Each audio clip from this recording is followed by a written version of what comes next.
একদিন সব ঠিক হয়ে যাবে। এর থেকে বড় মিথ্যে সান্ত্বনা আর কি হতে পারে? সময়ের পরিক্রমায় কোনো কিছুই ঠিক হয়ে যায় না। সয়ে যেতে যেতে শুধু সহ্য হয়ে যায়, আর আমরা ভাবি সবকিছু ঠিক হয়ে গেছে। আসলে কোনো কিছুই ঠিক হয় না, শুধু সহ্য হয়ে যাওয়ার অনুভূতিটা বদলে যায়। একদিন সব ঠিক হয়ে যাবে কথাটা ভীষণ রকমের মিথ্যাচার ছাড়া আর কিছুই না।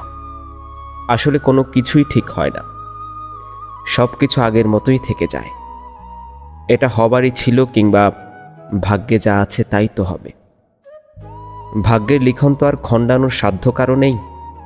এসব ভেবে ভেবে আমরা সব কিছুতেই অভ্যস্ত হয়ে যাই, আর ভাবি সময় পরিবর্তন হয়েছে তাই সব ঠিক হয়ে গেছে।